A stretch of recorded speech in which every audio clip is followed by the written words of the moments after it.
Assalamualaikum warahmatullahi wabarakatuh. Kembali lagi bersama kami. Pernahkah Anda menonton film tentang Samson, pahlawan yang terkenal karena kekuatannya? Sebenarnya, ia adalah Nabi Allah yang bernama asli Shamun Ghazi alaihi salam. Kisah Nabi Shamun berasal dari cerita Nabi Muhammad SAW. Rasulullah SAW menceritakan tentang seorang nabi yang hidup di zaman Romawi yang bernama Shamun Ghazi. Shamun ialah nabi dari kalangan Bani Israel. Ia juga merupakan hakim ketiga terakhir pada zaman Israel kuno. Nabi Shamun al-Ghazi memiliki beberapa nama. Dalam bahasa Arab beliau disebut dengan Shaun atau Shamun. Dalam bahasa Ibrani ia disebut Simson. Sedangkan dalam bahasa Tiberius dipanggil Simson. Dalam Alkitab Nasrani ia disebut Samson.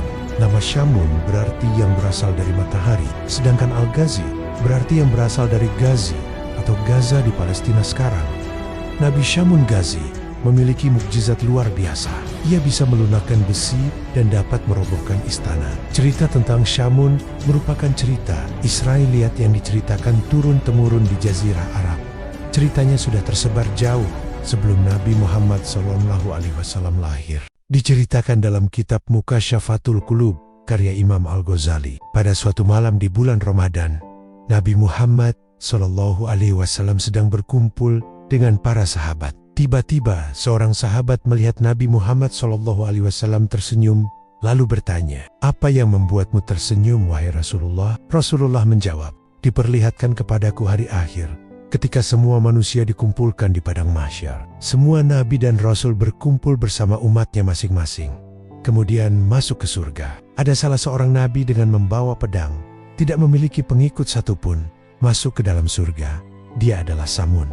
Beliau adalah orang yang memiliki kekuatan super luar biasa dan tak terkalahkan. Allah Subhanahu wa Ta'ala memberikan mukjizat kepada Nabi Shamun yang bisa melunakkan besi, memutus rantai yang besar, serta merobohkan istana. Nabi Shamun diutus berdakwah untuk kaum Bani Israel di tanah Romawi. Nabi Shamun memiliki sebuah senjata mirip pedang yang terbuat dari rahang unta bernama liha jamal. Konon ceritanya hanya dengan pedang tersebut, Nabi Shamun telah menghabisi ribuan kaum kafir. Ketika Nabi Shamun haus, pedang itu dapat mengeluarkan air, dan ketika beliau lapar, pedang itu bisa menumbuhkan daging. Pada masa itu, paganisme tumbuh begitu subur di kalangan Bani Israel. Semua orang menjadi penyembah berhala dan hanya mementingkan harta benda. Maka diutuslah Nabi Shamun untuk menyampaikan risalah Allah Subhanahu wa Ta'ala dengan penuh ketakwaan. Dalam berdakwah, beliau selalu menyebut tiada Tuhan selain Allah.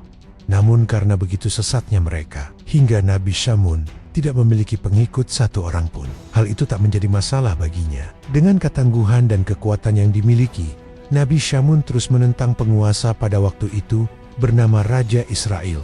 Nabi Shamun Ghazi selalu memenangkan pertempuran melawan kaum kafir dan tidak pernah kalah. Kaum kafir sampai ketakutan dibuatnya. Hingga akhirnya Raja Israel memakai cara-cara licik untuk menaklukkan Nabi Shamun. Sang raja mengadakan sayembara kepada siapa saja yang berhasil mengikat dan membawa Nabi Shamun ke istana, maka akan diberikan imbalan emas dan permata yang sangat banyak. Raja kemudian mempunyai ide untuk menawarkan hadiah kepada istri Nabi Shamun. Kemudian raja bertanya, "Wahai istri Shamun, apakah kamu mencintai suamimu?"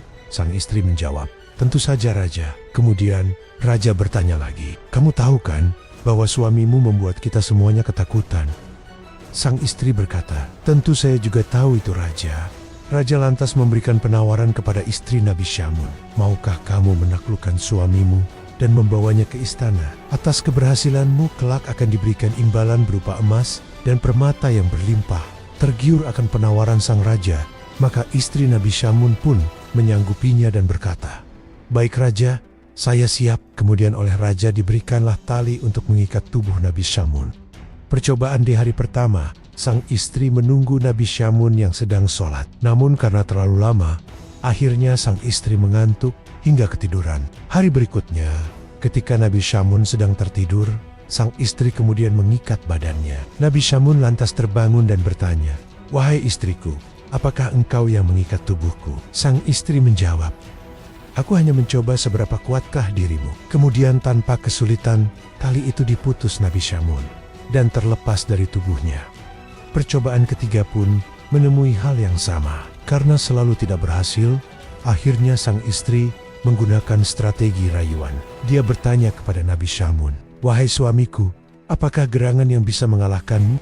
Karena cinta dan sayangnya Nabi Syamun kepada sang istri, beliau kemudian lantas menjawab, "Ikatlah tubuhku dengan rambut-rambutku, maka itulah yang sebenarnya membuatku lemah." Nabi Syamun memiliki rambut yang sangat panjang hingga menyentuh tanah. Maka keesokan harinya, sang istri pun mengikat tubuh Nabi Syamun dengan potongan rambutnya sendiri. Setelah lemah tak berdaya, sang istri mengabarkan kepada Raja Israel, kemudian dibawalah tubuh Nabi Syamun ke istana. Di sana beliau disiksa dan akan dihabisi secara perlahan. Atas kejadian itu Allah Subhanahu wa Ta'ala memerintahkan malaikat Jibril turun dan menemui Nabi Syamun lalu bertanya, "Apa yang engkau inginkan, wahai Nabiullah?" Nabi Syamun menjawab, "Aku minta ampun atas kesalahan yang seharusnya tidak aku beritahukan kepada siapapun, termasuk kepada istriku. Dan aku meminta agar kekuatanku dikembalikan hingga bisa menggerakkan tiang istana ini." Seketika itu juga kekuatan Nabi Syamun dikembalikan oleh Allah Subhanahu wa Ta'ala hingga beliau bisa menghancurkan tiang dan merobohkan istana. Reruntuhan istana menjatuhi masyarakat, sang Raja Israel, dan bahkan istrinya sendiri.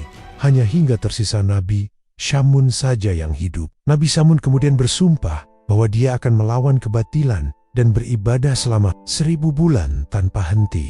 Dalam cerita Nabi-Nabi, Nabi Syamun telah melaksanakan ibadah puasa di siang hari dan sholat malam selama lebih kurang 1000 bulan tanpa terputus. Setelah mendengar kisah Nabi Syamun Al-Ghazi, banyak sahabat Nabi Muhammad SAW yang terharu dan meneteskan air mata. Lalu bertanyalah sahabat kepada Rasul, "Wahai Rasulullah, betapa besar ganjaran yang diterima Nabi Syamun Al-Ghazi alaihissalam. Beliau memberantas kebatilan selama 1000 bulan. Malamnya beliau beribadah dan siangnya berpuasa serta berjihad. Sedangkan kami yang lemah ini tidak mampu melakukan ibadah itu." Nabi Muhammad SAW kemudian terdiam sejenak. Di saat itulah turun wahyu dari Allah Subhanahu wa Ta'ala, surat Al-Qadr ayat 1-5. "Sesungguhnya kami telah menurunkannya Al-Quran pada malam Qadar. Dan tahukah kamu apakah malam kemuliaan itu? Malam kemuliaan itu lebih baik daripada 1000 bulan. Pada malam itu turun para malaikat dan ruh Jibril dengan izin Tuhannya untuk mengatur semua urusan. Sejahteralah malam itu sampai terbit fajar." Rasulullah kemudian bersabda, "Burulah malam Lailatul Qadar ini. Kalian hanya mengamalkan 1 malam dan mendapatkan malam Lailatul Qadar itu, maka kamu akan mendapatkan lebih baik daripada beribadah 1000 bulan seperti Nabi Syamun Al-Ghazi alaihissalam." Tidak ada yang tahu kapan malam Lailatul Qadar itu hadir. Malam di mana cahaya surga menerangi bumi. Malam di mana Tuhan menyeka air mata dan dosa-dosa manusia. Beberapa pendapat ulama menganjurkan kepada kita untuk memperbanyak ibadah di 10 hari terakhir bulan Ramadan untuk mendapatkan malam Lailatul Qadar. Kisah Nabi Syamun alaihissalam bukan hanya tentang kekuatan yang luar biasa, tapi juga tentang dedikasi ibadah selama puluhan tahun tanpa lelah di jalan Allah.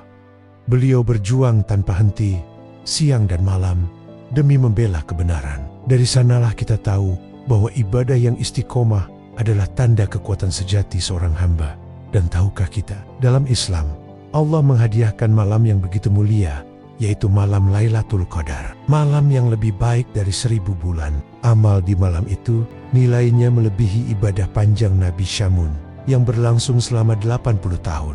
Ini adalah bentuk kasih sayang Allah kepada umat Nabi Muhammad. Maka marilah kita ambil pelajaran dari perjuangan dan keikhlasan Nabi Syamun. Lalu kita kuatkan niat untuk meraih keberkahan Lailatul Qadar. Gunakan malam-malam terakhir Ramadan untuk memperbanyak doa, dizikir, dan amal soleh. Semoga Allah menjadikan kita termasuk orang-orang yang mendapat cahaya dan keberkahan di malam penuh kemuliaan itu. Wassalamualaikum warahmatullahi wabarakatuh.